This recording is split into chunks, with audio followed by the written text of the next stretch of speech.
வணக்கம். இன்றைய முக்கிய செய்திகள். தமிழ்நாட்டில் பேருந்து ஓட்டுநர்கள் பணியின் போது கைபேசி வைத்திருந்தால் கடுமையான நடவடிக்கை எடுக்கப்படும் என்று தமிழ்நாடு போக்குவரத்து கழகம் எச்சரிக்கை விடுத்துள்ளது. முதலமைச்சர் விஜய் அவர்கள் வருகின்ற மே 22ஆம் தேதி டெல்லி சென்று பிரதமர் நரேந்திர மோடி அவர்களை சந்திக்க உள்ளார் என்று தகவல் வெளியாகியுள்ளது. ஸ்டாண்டர்ட் சார்ட்டர்ட் நிறுவனம் 7800 ஊழியர்களை பணி நீக்கம் செய்ய திட்டமிட்டுள்ளதாக தகவல் வெளியாகியுள்ளது. சென்னையில் பெட்ரோல் விலை லிட்டருக்கு 79 காசுகள் உயர்ந்து 1 லிட்டர் பெட்ரோல் ₹104.40 விற்பனை செய்யப்பட்டு வருகிறது. இதனைத் தொடர்ந்து டீசல் விலை லிட்டருக்கு 86 காசுகள் உயர்ந்து 1 லிட்டர் டீசல் ₹96.11 விற்பனை செய்யப்பட்டு வருகிறது. மேற்கு வங்கத்தில் பெண்களுக்கு மாதந்தோறும் ₹3000 உதவித்தொகை வழங்கும் அன்னபூர்ணா திட்டத்திற்கு அமைச்சரவை ஒப்புதல் வழங்கியுள்ளதாக தகவல் வெளியாகியுள்ளது. பொதுமக்கள் குறைகளை தீர்க்க சிஎம் ஹெல்ப்லைன் அறிமுகம் செய்யப்பட்டுள்ளது.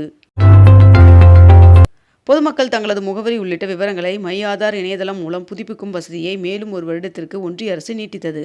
2027ஆம் ஆண்டு ஜூன் 14ஆம் தேதி வரை எந்தவித கட்டணமும் இன்றி ஆன்லைன் வாயிலாக விவரங்களை பொதுமக்கள் புதுப்பித்துக் கொள்ளலாம் என்றும் தெரிவிக்கப்பட்டுள்ளது. லிட்டருக்கு ₹3 உயர்த்தினாலும் பெட்ரோல் டீசல் விலையால் தினசரி ₹750 கோடி இழப்பு ஏற்பட்டு வருவதாக ஒன்றிய அரசு தெரிவித்துள்ளது. 22 கேரட் ஆபண தங்கத்தின் விலை சவரனுக்கு ₹960 அதிகரித்து 1 சவரன் ₹1,18,960 1 கிராம் ₹14,870 விற்பனை செய்யப்பட்டு வருகிறது. இதனைத் தொடர்ந்து 1 கிராம் வெள்ளியின் விலையில் எந்தவொரு மாற்றமின்றி 1 கிராம் வெள்ளி ₹300 விற்பனை செய்யப்பட்டு வருகிறது. தமிழ்நாட்டில் அம்மா உணவகங்களை புதுப்பித்து சீரமைக்க முதல்வர் ஜோசப் விஜய் அவர்கள் உத்தரவிட்டுள்ளார். தொழிலாளர் மேலாண்மை படிப்புகளுக்கு விண்ணப்பிப்பதற்கு மே 29ஆம் தேதி வரை கால அவகாசம் நீட்டிக்கப்பட்டுள்ளது. மறு மதிப்பீட்டிற்கு பிறகு மாணவர்களின் மதிப்பெண்கள் அதிகரித்தால் அதற்கான முழு கட்டணத்தையும் திருப்பி வழங்குவதாக சிபிஎஸ்இ அறிவித்துள்ளது. தமிழகத்தில் புதிய அரசு பொறுப்பேற்ற பிறகு அமைச்சர்கள் தங்களது துறை அலுவலகங்களில் நேற்று அதிகாரப்பூர்வமாக பொறுப்பேற்றுக் கொண்டனர். மின் உற்பத்தி திறன், மின் தேவை, மின் விநியோகம், நிதிநிலை குறித்து முதலமைச்சர் விஜய் அவர்கள் தலைமையில் ஆய்வுக் கூட்டம் நேற்று நடைபெற்றது. சென்னை தலைமைச் செயலகத்தில் இந்திய வர்த்தக மற்றும் தொழில்துறை சங்கங்களின் கூட்டமைப்பு பிரதிநிதிகள் குழுவினர் முதல்வர் விஜய் அவர்களை சந்தித்து பேசினர். தமிழக வீரர் வீராங்கனைகள் ஒலிம்பிக் பதக்கம் வெல்ல செயல் திட்டங்களை உருவாக்க வேண்டும் என்று அமைச்சர் ஆதவ் அர்ஜுனா அவர்கள் தெரிவித்துள்ளார். நிலக்கரி இறக்குமதியில் ₹487 கோடி முறைகேடு நடைபெற்றது தொடர்பான வழக்குகள் ரத்து செய்யப்பட்டுள்ளதாக தகவல் வெளியாகியுள்ளது. நெல்லை தாமிரபரணி ஆற்றில் துணி கழிவுகள் வீசினால் அபராதம் மற்றும் வழக்கு பதிய அம்மாவட்ட ஆட்சியர் உத்தரவு பிறப்பித்துள்ளார். கொள்கை அரசியலில் திமுக ஒருபோதும் தோற்றதில்லை என்று உதயநிதி ஸ்டாலின் அவர்கள் தெரிவித்துள்ளார்.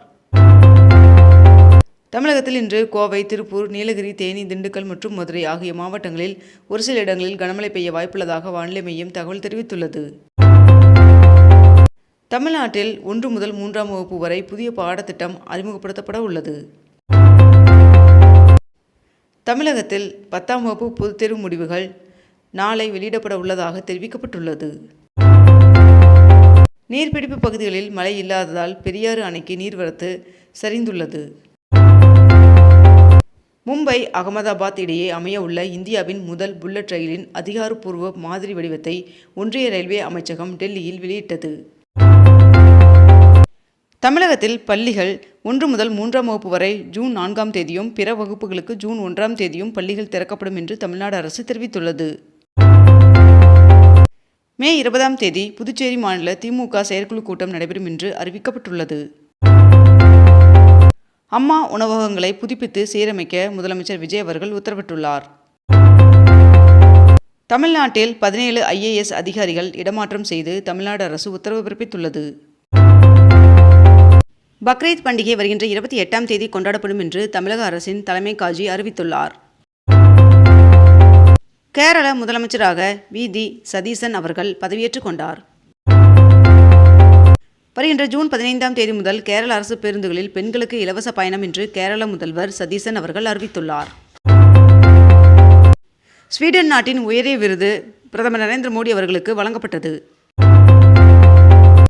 உதகையில் 128வது மலர் கண்காட்சி தாவரவியல் பூங்காவில் இன்று தொடங்கியது. வருகின்ற 28ஆம் தேதி வரை நடைபெறும் என்றும், இக்கண்காட்சியில் 50,000 தொட்டிகளில் 5 லட்சம் மலர் பார்வைக்கு வைக்கப்பட்டுள்ளது என்றும் தெரிவிக்கப்பட்டுள்ளது. திருப்பதி ஏழுமலையான் சுவாமி கோவிலில் அமைந்துள்ள திருமலையில் வீதிகளின் பெயர்கள் ஆன்மீக ரீதியாக மாற்றம் செய்யப்பட்டுள்ளது. அமெரிக்க டாலருக்கு நிகரான இந்திய ரூபாயின் மதிப்பு வரலாறு காணாத அளவிற்கு சரிந்துள்ளது. டாலருக்கு நிகரான இந்திய மதிப்பு 96 ரூபாய் 19 பைசாவாக வரலாறு காணாத அளவிற்கு சரிவடைந்துள்ளது. டெல்லி மெட்ரோவில் பயணிகளின் பாதுகாப்பிற்காக கூடுதல் பயனாளர்கள் நவீன ஸ்கேனர்கள் அறிமுகப்படுத்தப்பட்டுள்ளன. டெல்லி மெட்ரோவில் கூடுதல் ரயில்கள் மற்றும் புதிய பாதுகாப்பு வசதிகள் அறிமுகம் செய்யப்பட்டுள்ளதாக தகவல் வெளியாகியுள்ளது. T20 கிரிக்கெட் தொடரில் RCB அணி பஞ்சாபை வீழ்த்தி பிளே ஆஃப் சுற்றிற்கு முதல் அணியாக நுழைந்துள்ளது.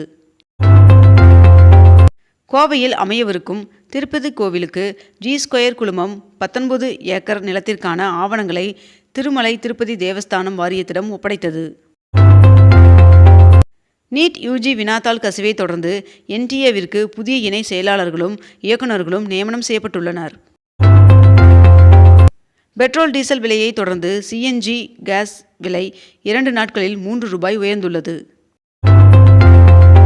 ஈராக்கின் பிரதமராக பொறுப்பேற்றுள்ள அலி பாலிக் அவர்களுக்கு பிரதமர் நரேந்திர மோடி அவர்கள் வாழ்த்து தெரிவித்துள்ளார். நீட் வினாத்தாள் விற்பனை தொடர்பாக கைது செய்யப்பட்ட பேராசிரியருக்கு 14 நாட்கள் CBI காவல் வைக்கப்பட்டுள்ளது. திமுகவின் தோல்வி குறித்து அடிமட்ட அளவில் ஆராய்வதற்காக 36 பேர் கொண்ட பிரம்மாண்ட குழுவை அக்கட்சி தலைமை தற்போது நியமித்துள்ளது. இந்தியா நெதர்லாந்திடமிருந்து 11ஆம் நூற்றாண்டு சோழர் கால செப்பு தகடுகளை திரும்பப் பெறுவதாக தெரிவித்துள்ளது. பிரதமர் அவர்களின் வேண்டுகோளை ஏற்று பாதுகாப்பு வாகனங்களின் எண்ணிக்கை 10லிருந்து 4ஆக குறைத்தார் ஆளுநர் அவர்கள். முதலமைச்சர் விஜய் அவர்களுடன் மநீம கட்சியின் தலைவர் கமலஹாசன் அவர்கள் சந்தித்து பேசினார்.